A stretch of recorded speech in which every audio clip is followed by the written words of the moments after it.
मैं security teacher Shiv Kumar EDUSAT telecast में आप सभी का स्वागत करता हूं। आज इस लेक्चर के दौरान मैं आपको एक सुरक्षाकर्मी की सामान्य ड्यूटियों के बारे में विस्तार से बताऊंगा।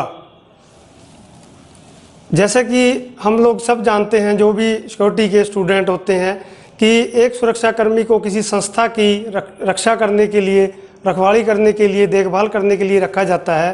तो वो अपनी ड्यूटियां करते समय किन किन बातों का विशेष ध्यान रखता है, आज इस लेक्चर के दौरान हम उन सारी सामान्य जो जिम्मेदारियां एक सुरक्षाकर्मी की होती हैं उनके ऊपर उनका विस्तार से आपको मैं समझाऊंगा, उनके बारे में कि क्या क्या ड्यूटियां होती हैं।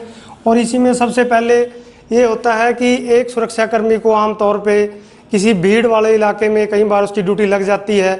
जैसे किसी संस्था के आगे किसी कारण से भीड़ होती है और लोगों का आना जाना लगा रहता है, तो इसके समय कई बार उसको भीड़ से वास्ता पड़ता है। भीड़ को कैसे निपटा जाता है, उसको इस कौशल का अच्छी तरह से ज्ञान होना चाहिए। तो इसके लिए कुछ नियम बनाए होते हैं, समझाए होते हैं, निर्धारित किए गए हैं। जैसे कि भीड़ से कैसे निपटा जाए। सबसे पहले ये है कि भीड़ से शांतिपूर्ण तरीके से निपटा जाता है कि उसके दौरान किसी प्रकार के कोई भीड़ से अपशब्द नहीं कहने चाहिए। किसी भी भीड़ को, भले वो किसी जाति से संबंधित रखते हैं, किसी समुदाय से हों, किसी धर्म से हों, लेकिन एक सुरक्षाकर्मी का काम बनता है कि उनको किसी प्रकार के जाति सूचक शब्द का इस्तेमाल ना करें। इससे भीड़ और उत्तेजित हो सकती है, तोड़फोड़ कर सकती है, संस्था को नुकसान पहुंचा सकती है। इसलिए हमें यह विशेष सावधानी रखनी है कि किसी को किसी प्रकार का कोई ऐसा शब्द का इस्तेमाल ना करें जिससे कि उनका गुस्सा काबू से बाहर हो जाए और वो संस्था को सार्वजनिक या किसी प्रकार की संपत्ति को नुकसान पहुंचा सकें। और सबसे अगला कार्य ये होता है कि हमेशा भीड़ में कोई ना कोई नेता होता है जो कि उनका नेतृत्व करता है, जो कि उनको ये बताता है कि अभी हमने क्या मांग करनी है। जैसे कि मान लो किसी एक व्यस्त रोड के ऊपर एक आपका संस्था, आपकी इंडस्ट्री के अंदर आप ड्यूटी कर रहे हो और आपकी ड्यूटी एक गेट पे लगी है, और कई बार ऐसा होता है कि आपके गेट से कोई गाड़ी निकलती है या आपके गेट के अंदर कोई गाड़ी टर्न कर रही होती है और सड़क पे आने जाने वाली गाड़ी से कोई गाड़ी टकरा जाती है। मेरा बताने का मतलब ये है कि हल्की सी कोई दुर्घटना हो जाती है। भले उसमें किसी को नुकसान ना हुआ हो, लेकिन बाहर वाले लोग जो हैं वो झगड़ा करने को उतारू हो जाते हैं कि हम अगर इस संस्था से झगड़ा करेंगे, हो सकता है हमको इसका कुछ मुआवजा अधिक मिल जाए। तो वो उनमें से कोई भी एक चलता फिरता व्यक्ति, वो एक भीड़ का कोई उस समय नेता नहीं होता, लेकिन देखते हैं कि यहाँ किसी को चोट लगी है तो चोट की बात भूल के नेतागिरी करने लग जाते हैं कि नहीं जी, गलती इसकी थी, गलती संस्था में आने वाली व्यक्ति की थी, ताकि संस्था के ऊपर दबाव पड़ सके और वो अपना मतलब सिद्ध कर सकें। तो इस प्रकार से सुरक्षाकर्मी का कर्तव्य ये बनता है कि उस नेता को, जो वहाँ पे अपनी नेतागिरी चमकाने के चक्कर में लगा हुआ है, उसको भीड़ से अलग करें, उसको भीड़ से अलग करके कहीं सामान्य तरीके से बिठाएं, बातचीत करें और अपने संस्था से अधिकारियों से उसकी मुलाकात करवाएं, ताकि इस जो समस्या उत्पन्न हुई है उसका किसी प्रकार से शांतिपूर्ण समाधान निकाला जा सके। उसके आगे है कि भीड़ को अगर हो सके तो कुछ टुकड़ों में बांटो, उनके साथ बिल्कुल, अगर कहीं धूप है तो छाया का इंतजाम करो ताकि उनका गुस्सा शांत रहे, वो उग्र रूप धारण ना कर लें। तो ये एक सुरक्षाकर्मी की सामान्य ड्यूटियां हैं जिनका समय समय पर उससे वास्ता पड़ता रहता है। और इसमें अगला जो कार्य है वो है कि एक सुरक्षाकर्मी को कई बार अकेले में कार्य करना पड़ता है। तो अकेले में कार्य करना पड़ा थोड़ा सा मुश्किल होता है। तो यहाँ पे हमें ये देखना है कि उसको किन किन समस्याओं का सामना करना पड़ता है। कभी भी आपने आमतौर पे देखा होगा कि एक संस्था को सुचारू रूप से चलाने के लिए उसके अंदर कुछ सुरक्षा गार्ड रखे जाते हैं, जिनको संस्था का मालिक या जो संस्था के संस्थापक हैं उनको उचित वेतन दिया जाता है उसकी रखवाली करने के लिए, ताकि कोई आम पब्लिक कोई किसी प्रकार से नुकसान न पहुंचाया जा सके। तो इन सारे कार्य के दौरान एक सुरक्षाकर्मी को कई बार अकेले भी ड्यूटी देनी पड़ सकती है। तो सबसे पहले होती है कि उसमें किन किन खतरों का सामना करना पड़ता है। जब एक सुरक्षाकर्मी रात के समय संस्था में ड्यूटी देता है तो उसको किन किन दिक्कतों का सामना करना पड़ता है। उसको अपनी गश्त भी लगाना होता है कि कभी कोई असामाजिक तत्व या कोई चोर, कोई डाकू वगैरह कहीं कोई संस्था की दीवार तोड़ने की कोशिश तो नहीं कर रहे। तो उसने इन चीज़ों का ध्यान रखना है और उनको देखते रहना है। अपने उस सुरक्षाकर्मी का सबसे पहला कर्तव्य ये होता है कि अपनी रक्षा करते हुए उसने संस्था के सामान और संस्था के अंदर जो भी सामान तैयार होता है या किसी प्रकार अगर कोई ऑफिस है वहाँ किसी प्रकार के कागजात रखे हैं उनकी रक्षा करनी है। तो सबसे पहले अपना बचाव करते हुए संस्था में हो सकता है कहीं कच्चा इलाका हो जहाँ पे आम सांप वगैरह इस तरह के का डर हो उसको, तो उन सभी चीज़ों से बचते हुए उसने रात के समय पे ड्यूटी के दौरान इस चीज़ का विशेष ध्यान रखना है। साथ साथ इसके साथ अपनी रक्षा करनी है। कई बार भले उसको कोई दुश्मन, असामाजिक तत्व, कोई गुंडा, अपराधी से उसको डर कम हो, लेकिन जो कुदरती जीव जंतु हैं, हो सकता है वो इलाका ऐसा है जहाँ की रात के समय कुत्ते भी एक शेर का रूप धारण कर लेते हैं, तो उनसे भी उसको सावधानी रखनी है। अपने पास जो भी हथियार है उस इलाके के अनुसार, डंडा है, गन है, तो उसी के संभालते हुए उसने अपनी रक्षा करनी है। गश्त, जैसा मैंने आपको बताया कि गश्त करते समय विशेष ध्यान रखना है, क्योंकि होता क्या है कि जब व्यक्ति रात की अंधेरे में रोशनी से चल रहा होता है तो वो दूर से दिखाई दे जाता है। मान लो 200 गज की दूरी पे भी अगर कोई व्यक्ति चाहे तो इस संस्था के अंदर गश्त कितने बजे घूमता है व्यक्ति, तो उसको देख सकते हैं। तो ये कुछ सावधानियां होती हैं सुरक्षाकर्मी के लिए, जैसे कि वो घूमते समय कोशिश करे कि वो छाया में घूमे, शैडो में घूमे, कोई दीवार की हो, पेड़ की हो, ताकि उसकी जो घूमते हुए की पिक्चर है दूर बैठा आदमी वो ना देख सके, उसकी सुरक्षाकर्मी की हरकत पे वो जज ना कर सके कि अब ये किस तरफ जा रहा है, कितनी देर में वापस आता है। क्योंकि आमतौर पे जब भी कोई डकैती या कोई चोरी घटना होती है तो वो प्रॉपर होमवर्क करके आते हैं चोर भी, वो पूरा उसका 3-3, 4-4 दिन, हफ्ता उस संस्था के अंदर ये सर्वे करते होते हैं, मुआवना करते होते हैं कि रात के समय इस संस्था में कितने गार्ड होते हैं, कौन कहाँ बैठता है, उनमें से किस प्रकार के व्यक्ति हैं, वो बड़े सावधानी वाले हैं, कुछ सुस्त प्रकार के हैं जो कि कुर्सी पे बैठते ही सो जाते हैं, तो और अकेले होते हैं। और जो घूमने वाला व्यक्ति है, जो कि मान लो एक इतनी बड़ी संस्था, इतनी बड़ी कोई फैक्ट्री है जिसमें आप सुरक्षाकर्मी की ड्यूटी कर रहे हो, तो उसके अंदर आप एक चक्कर लगाने में हो सकता है आपको 40 मिनट लगते हैं। तो एक चोर उस चीज़ को प्रॉपर होमवर्क करेगा कि ये व्यक्ति 40 मिनट के अंदर एक चक्कर पूरा करता है, तो ये कितने टाइम में किस इलाके पे होगा। और जहाँ कहीं सुरक्षा में छेद है, सुरक्षा में छेद है का मतलब ये है कि जहाँ बाड़ टूटी हुई है, दीवार नीची है, जहाँ से चोर अंदर घुस सकता है, उस इलाके में, उस एरिए में ये कितनी देर तक रहता है, और उसके बाद जब इसका चक्कर पूरा होता है उसके चारों तरफ कितनी देर में वहाँ पहुँचता है, ताकि उस चोर को वो दीवार क्रॉस करने के लिए उचित समय मिल सके और अंदर जाके वो संस्था को नुकसान पहुँचा सके। तो ये एक विशेष सावधानी है जो कि आमतौर पर बरती जाती है। तो जैसे कि मैंने पहले बताया आपको कि चलते समय सावधानी बरती ही नहीं है। चलते समय सावधानी से मतलब यही है कि हमने हो सकता है जितना हो सके कि शैडो में चलना है, वृक्ष की दीवार की छाया में चलना है। चांद भी हमेशा जो है हमारे सर पे नहीं रहता, वो भी कई बार तिरछा हो जाता है, तो उसकी भी हमने डायरेक्ट रोशनी से बचना है, तभी हम अच्छे से निगरानी कर पाएंगे। और इसमें विशेष ध्यान ये रखी जाती है, कई सुरक्षा कर्मियों को जो है स्मोकिंग की आदत होती है, धूम्रपान की आदत होती है, जो कि सिक्योरिटी में एक बहुत बड़ा छेद होता है। क्योंकि रात के अंधेरे में एक बीड़ी सिगरेट की जली हुई को बहुत दूर से पकड़ा जा सकता है, या तो उसकी रोशनी से पकड़ा जा सकता है या उसकी धुएं की स्मेल से पकड़ा जा सकता है। तो ये गश्त करने वाले व्यक्ति, सुरक्षाकर्मी को विशेष हिदायत दी जाती है कि वो गश्त के दौरान धूम्रपान ना करे, किसी से मोबाइल या वॉकी टॉकी जो भी उपकरण आपको संचार के लिए दिया गया है उसका ऊंची आवाज़ में इस्तेमाल ना करे, और ऐसा कोई परफ्यूम ना लगाए जिसकी जो खुशबू है दूर तक फैले, ताकि आपकी जो वहाँ पे मौजूदगी है वो छिपी रह सके। तो ये कुछ एक बातें हैं जो कि विशेष ध्यान रखी जाती हैं, और इस कोर्स के दौरान आपको विशेष तौर पे ये समझाया जाता है।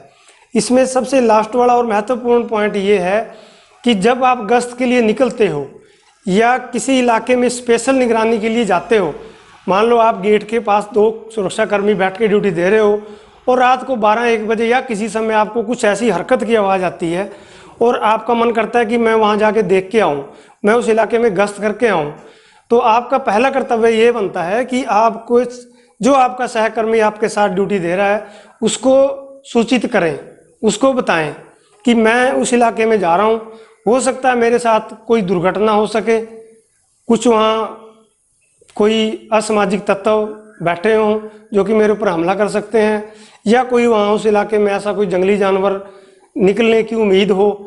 रात के समय हर कोई जीव जंतु बाहर निकलने की कोशिश करता है, सांप है, अजगर है, हर इलाके में अलग अलग प्रकार के जीव जंतु पाए जाते हैं जो कि दिन में तो ठीक ठाक नज़र आते हैं या नज़र नहीं आते, लेकिन रात के समय वो एक आक्रामक रूप धारण कर सकते हैं। तो अपने साथी को सूचित करने का मतलब यही है कि मैं जा रहा हूँ, अगर ठीक ठाक हालात रहे हो सकता है मैं 10 मिनट के अंदर वहाँ से चेक करके निगरानी करके वापस आ जाऊँ, और नहीं तो आप उसको सुरक्षा कर्मी का कर्तव्य बनता है कि व्यक्ति गया था 10 मिनट तक इंतजार किया नहीं आया, 15 मिनट तक किया नहीं आया, अपने अधिकारियों को सूचित करें। जो आसपास दूसरे सुरक्षाकर्मी ड्यूटी दे रहे हैं उनको जो भी आपके पास संचार का साधन है, टेलीफोन है, मोबाइल है, वॉकी टॉकी है, उसके द्वारा उसको सूचित करें कि ऐसे करके व्यक्ति निगरानी के लिए गया था, जिसको आवश्यकता से अधिक समय का मतलब ये है कि उस व्यक्ति को 10 मिनट के अंदर वापस आ जाना चाहिए था, लेकिन 20 मिनट हो गए, व्यक्ति वापस नहीं आया। हो ना हो कहीं ना कहीं उसके साथ कोई ना कोई दुर्घटना हुई है। तो इस चीज़ को विशेष ध्यान इसीलिए रखा जाता है कि आपकी जान उस 10 मिनट पे डिपेंड करती है कि अगर आपको समय पर कोई सहायता मिल जाती है तो आपकी जान बच सकती है, आप चोरी को भी रोक सकते हो, उन व्यक्तियों से लड़ भिड़ भी सकते हो, अपनी संस्था की रक्षा ठीक से कर सकते हो।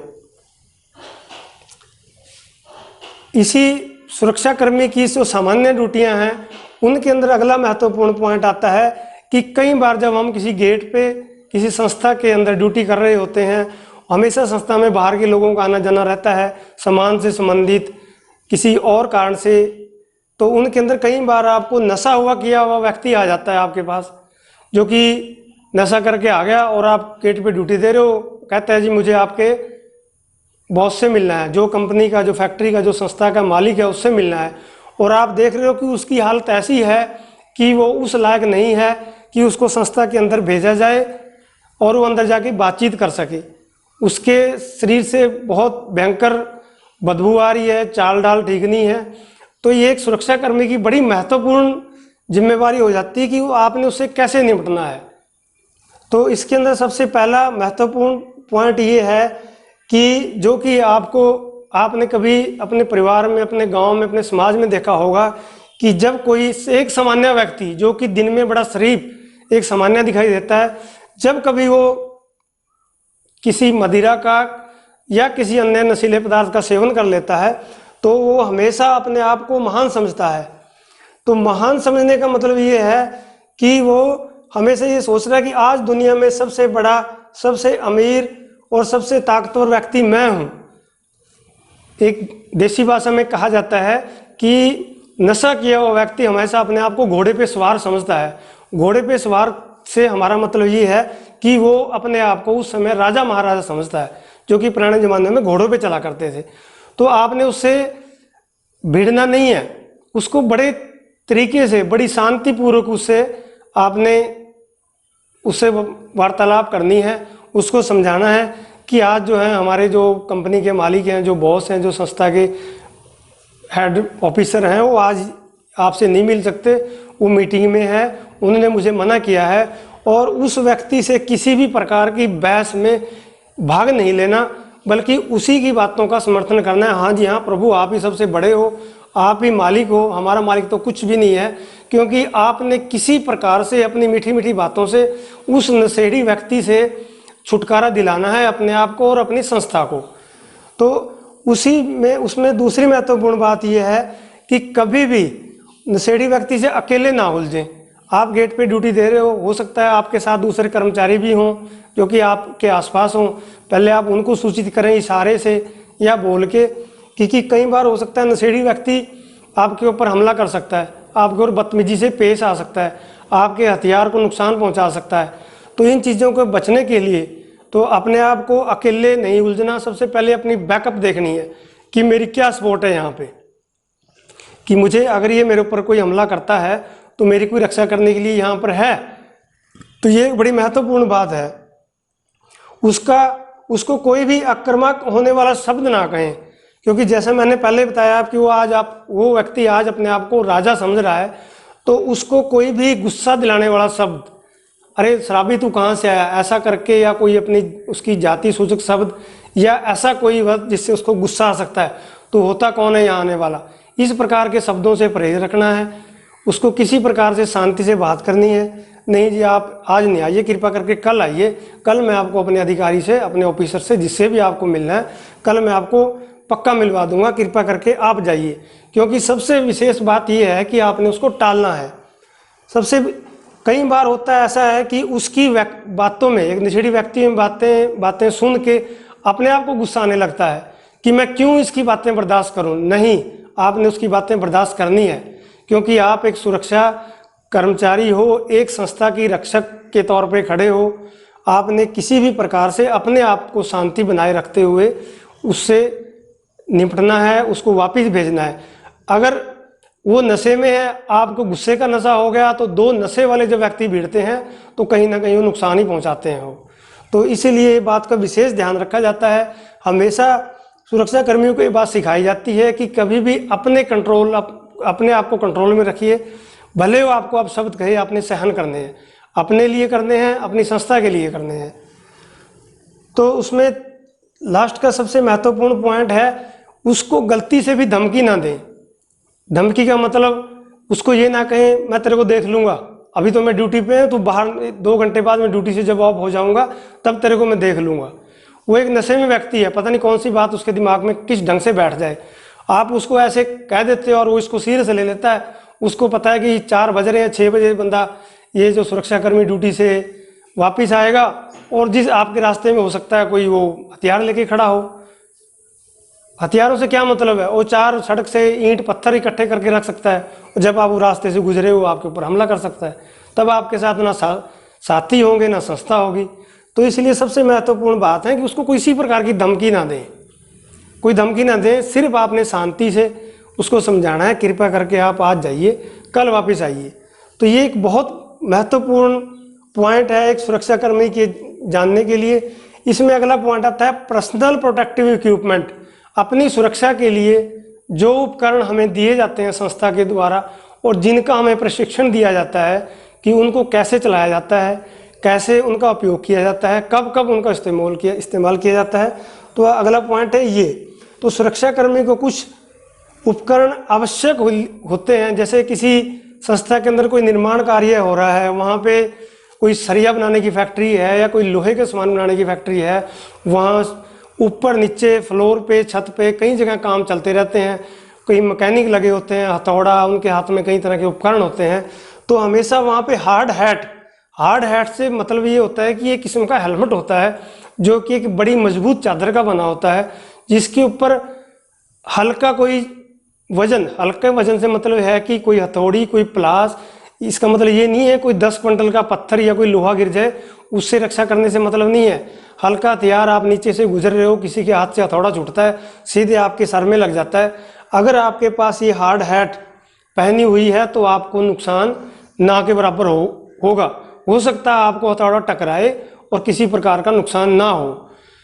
अगर आपने वो हार्ड हैट नहीं पहनी तो आप समझ सकते हैं कि हमें कितना भारी नुकसान हो सकता है। तो इसी प्रकार से कई उपकरण हैं, यहाँ सारे उपकरणों का नाम लिखते हुए दस्ताने हैं। कई बार ऐसे इलाके में काम करना पड़ता है कि वहाँ पे हमें देखना होता है कि कोई गर्म चीज़ को ना पकड़ना पड़े, तो वहाँ पे दस्ताने आवश्यक हैं। कोई ऐसी चीज़ है जो कि हमारे को खुजली वगैरह, एलर्जी वगैरह पैदा कर सकती है, उस चीज़ से बचना है।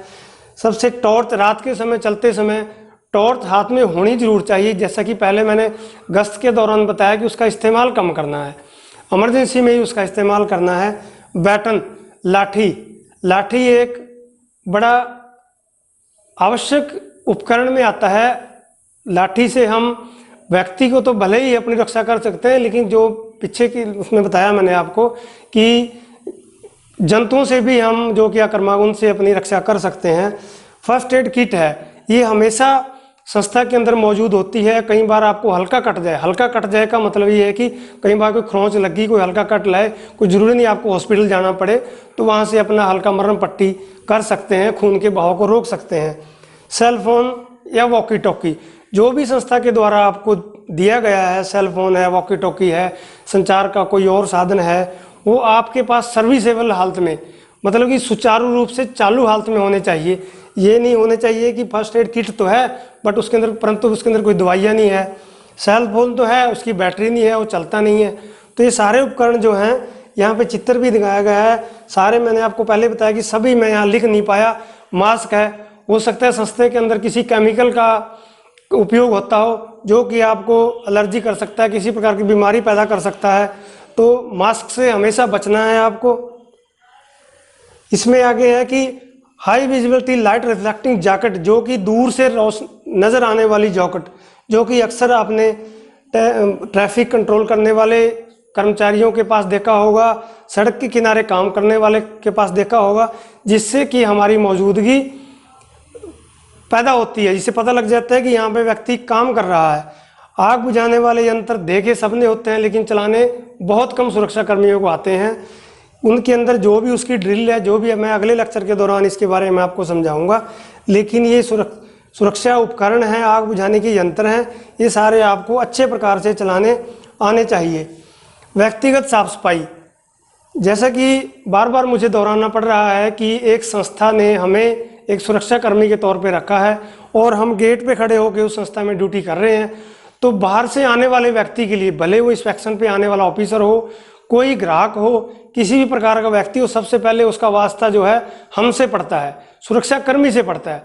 तो हमारा जो टर्नआउट है, यूनिफॉर्म का तरीका है, वर्दी का तरीका है, हमेशा अच्छा, एकदम दूसरे पे असर डालने वाला होना चाहिए। उसके कुछ पॉइंट हैं जो कि मैंने यहाँ पे लिखे हैं। हमेशा साफ सुथरी पूर्ण रूप से वर्दी, पूर्ण रूप से वर्दी का मतलब ये है, आपने शर्ट तो वर्दी की पहन ली और पैंट कोई भी पहन ली, वो बहुत ही गलत तरीका है। प्रॉपर आपकी कैप, यूनिफॉर्म, शू, पैंट हमेशा प्रॉपर सही तरीके से बने हुए हों। आपके बाल, नाखून, इसमें बहुत सारी चीज़ें हैं, बाल नाखून कटे होने चाहिए, जूते पॉलिश करने होने चाहिए, अच्छे दिखाई देने चाहिए, ताकि आपका थोड़ा सा अच्छा एक स्मार्टपन नज़र आए। हाँ जी, लग रहा है किसी अच्छी संस्था के गेट पे व्यक्ति खड़ा है। अपने आप को स्मार्ट दिखना अपनी काबिलियत को बढ़ाता है। हमारा एक चतुर और स्मार्ट दिखना जो है हमारी काबिलियत को दिखाता है। इसका मतलब ये है कि हाँ जी, संस्था ने वाकई किसी अच्छे व्यक्ति को रखा हुआ है और जिससे कि उसका अच्छा प्रभाव पड़ता है कि इसमें वाकई संस्था में अंदर भी अच्छे तरीके से काम हो रहा होगा। अपने उपकरणों को ठीक व कार्य करने की स्थिति में रखना, जो भी आपको उपकरण दिए गए हैं, टेलीफोन है, टॉर्च है, जो भी दिए गए हैं, उनको हमेशा सुचारू रूप से चालू स्थिति में रखना है, कोई भी उनमें से खराब ना हो। अच्छे सार्वजनिक संबंध, अच्छे सार्वजनिक संबंध एक सुरक्षा कर्मी के लिए इसलिए आवश्यक हैं, हमेशा कौशल को सीखने में रुचि रखते हैं। आज के आधुनिक युग में हर समय, हर महीने, हर साल में एक नया उपकरण आ जाता है और कुछ पुराने लोगों को उनकी जानकारी नहीं होती, तो इसलिए हमेशा जो नए नए उपकरण आते हैं संस्था में हमारे को मिलते हैं, हमेशा उनकी ट्रेनिंग लेते रहें, उनसे जुड़े रहें, उनको चलाना सीखते रहें। इंडस्ट्री में होने वाले परिवर्तनों से अपडेट रखना, हमेशा संस्था को सुचारू रूप से चलाने के लिए कुछ परिवर्तन होते रहते हैं। हो सकता है कहीं कच्चा रास्ता हो, वहाँ पे एक फर्श कर दिया गया हो, उसको मेंटेन करना है, वहाँ पे साफ सफाई का व्यवस्था का रखना है, देखना है। जो भी उसमें हल्के फुल्के परिवर्तन हो रहे हैं उनको अपने आप को पता। कई बार होता है कि किसी कारण से बिजली के switch board, main switch board हैं, वो बदली कर दिए जाते हैं, एक स्थान से हटा के दूसरे पे वो आता है। संस्था में होने वाला परिवर्तन, उससे आपको जानकार जरूर रहना है कि पहले वो पॉइंट यहाँ था और अब वो पॉइंट वहाँ चला गया, जो कि इमरजेंसी में आपकी सहायता कर सकता है। अपने सहयोगियों की मदद करना, जिनके भी साथ आप ड्यूटी करते हो उन हमेशा अपने सहयोगियों के साथ अच्छा व्यवहार रखें, मित्रतापूर्ण संबंध रखें, ताकि वो आपकी किसी आपातकाल में आपकी सहायता कर सकें। सभी के लिए सुरक्षित कार्यस्थल सुनिश्चित करना, इस पॉइंट का यहाँ पे विशेष महत्व ये है कि जिस संस्था में आप काम कर रहे हो उसके जो भी कर्मचारी वहाँ पे काम कर लिए, उनके लिए सुरक्षित माहौल तैयार करना है, आपस में लड़ाई झगड़े किसी भी प्रकार से शांतिपूर्वक बनाए रखना है, ताकि सभी सुचारू रूप से काम कर सकें। जिस कंपनी के लिए आप उसकी छवि के लिए, जैसा कि मैंने पहले बताया कि उसकी छवि के लिए हमेशा काम करना है। एक प्रोफेशनल सुरक्षाकर्मी सम्मानजनक, ईमानदार, अनुशासित हो सकता है। वही बात आ गई गेट पे, सबसे पहले हमारा वास्ता जो बाहर से आने वाला व्यक्ति उससे हो रहा है। उनमें निम्नलिखित गुण होने चाहिए। आपका प्रदर्शन अच्छा होना चाहिए। हमेशा जो भी आपको प्रोसीजर तरीका बताया गया है उनके अनुसार आपने ड्यूटी करनी है। हमेशा अपनी ईमानदारी से अपने कर्तव्य को निभाना है। और उसके आगे मिलना व नमस्कार प्रक्रिया, जो भी व्यक्ति आपके पास बाहर से आता है तो उससे उत्साह से मिलना है। उससे कोई पर्सनल भाईचारे की बातें नहीं करनी है। जैसा कि आमतौर पे कई बार व्यक्ति पूछते हैं, हाँ जी आप कहाँ से आए, कौन से गांव से आए, मैं भी वहीं से रहते हूँ। नो, कोई मतलब नहीं उन बातों से। जिस काम से व्यक्ति आया है उसी के बारे में उससे पूछना है और उससे एंट्री करके गेट पे जो भी आपको प्रोसीजर बताया गया है उसको आगे चलता कर देना है। उससे किसी भी प्रकार का व्यक्तिगत बातचीत नहीं करनी। हमेशा बॉडी लैंग्वेज, अपने आप को स्मार्ट दिखोगे तो अपनी बॉडी लैंग्वेज आपकी अपने आप ठीक हो जाती है। भेदभाव का अर्थ है कि हो सकता है कई बार आपको कुछ 10-20 लोगों को अंदर करना पड़े, गेट के अंदर भेजने हैं, तो वहाँ पे किसी भी प्रकार की आपको भेदभाव नहीं करना। जिस भी लाइन से व्यक्ति अंदर आते हैं उसी प्रकार से आपने अंदर भेजते रहना है। गरिमा का अधिकार, गरिमा का अधिकार ये होता है कि हर व्यक्ति को अपने सम्मान का अधिकार है। हर व्यक्ति को अपने सम्मान का अधिकार है। हमें किसी की गरिमा को हानि पहुंचाने का कोई अधिकार नहीं है। अगर किसी की आपने, इसका मतलब सुरक्षाकर्मी से ये होता है कि अगर आपने किसी की बैग की तलाशी लेनी है, तरीके से छुपाव में व्यक्ति की इजाज़त लेके उसका सामान देखना है। ये नहीं कि आपने बैग में हाथ डाला और उसके से कुछ चीज़ निकल आ जाती है और उसको आप ऐसे उसकी इंसल्ट करने, उसकी बेइज्जत करने के तौर पे आप उसको ले डाउन करने के लिए दिखाते हो। ऐसा नहीं करना। निजता का अधिकार वही है, प्राइवेसी का अधिकार, कि जैसे कई बार संस्था के अंदर औरतों को अंदर जाना होता है तो इसमें महिला सुरक्षाकर्मी ही महिला की मतलब तलाशी ले सकती है। वही आ गया लिंग संवेदनशीलता का मतलब है कि किसी भी महिला की तलाशी केवल महिला सुरक्षाकर्मी ही ले सकती है। और अगर कहीं महिला कैदी किसी को आपने किसी प्रकार से कस्टडी में रखना है, किसी कारण से आपने चोरी करते हुए पकड़ लिया है, पुलिस आने तक आपने रखना है, तो उसके साथ एक महिला का रहना आवश्यक है। इस लेक्चर के अंत में मैं आपको बताऊंगा कि महत्वपूर्ण बातें किसी संस्था के लिए क्या होती हैं। आप एक सुरक्षाकर्मी होने के नाते किसी संस्था में कार्य कर रहे हो तो उसकी कुछ जरूरी बातें हैं जो कि आपको पता होनी चाहिए। सबसे पहले वही बात आ जाती है जिसके बारे में पहले विचार हो चुका है, फायर पॉइंट कहाँ है। फायर पॉइंट का मतलब है कि आग बुझाने वाले यंत्र कहाँ रखे हैं। आग कभी भी आग लगती है हमेशा वो छोटे रूप में लगती है। छोटे रूप में उसके ऊपर कंट्रोल पाया जा सकता है, बड़े रूप होने से आप उसके ऊपर कंट्रोल नहीं कर सकते। तो अगर आपको पता है कि आग बुझाने वाले यंत्र उस स्थान पे रखे हुए हैं तो आप दौड़कर उस आग पे काबू पा सकते हो, जब आप रात हो दिन हो कभी भी हो। इसलिए ऐसा नहीं हो कि आप देख रहे हो कि किसी प्रकार से कहीं घास में कबाड़ में आग लगी हो और आपको यही नहीं पता कि आग बुझाने के यंत्र कहाँ रखे हुए हैं, तो आग तो अपना प्रचंड रूप ले ही लेगी। आगे है लाइट का मेन स्विच। कई बार हम देखते हैं कि शहरों में दुकानों में की खबरें आती है जी रात के समय आग लग गई। क्या कारण होता है? बिजली का शॉर्ट सर्किट। तो अगर सुरक्षाकर्मी कहीं चिंगारी उठती देखता है तो उसको मेन स्विच अगर वो बंद कर देता है तो एक भारी नुकसान से बचा जा सकता है। तो महत्वपूर्ण बात यह है कि मेन स्विच कहाँ है, सबसे पहले ये पता होना आपको आवश्यक है। कंट्रोल रूम कहाँ है, जहाँ से आप अपने अधिकारियों को फ़ोन कर सकें। अधिकारियों के फ़ोन व नाम आपको पता होना चाहिए ताकि आपातकाल के दौरान आप उनसे संपर्क करें। आपातकाल फ़ोन नंबर जैसे कि एम्बुलेंस का नंबर, आग बुझाने का नंबर, पुलिस का नंबर, जिस समय आप अकेले हों उनसे संपर्क किया जा सके। ये बातें एक सुरक्षाकर्मी को पता होनी इसलिए आवश्यक है ताकि वो अपने संस्था के हित में हमेशा अच्छा काम कर सके और संस्था के कार्य को बढ़ चढ़ के कार्य कर सके। इस लेक्चर के दौरान मुझे आपको यही समझाना था। मैं आशा करता हूँ कि आपको ये लेक्चर बड़े अच्छे से समझ में आया होगा। धन्यवाद।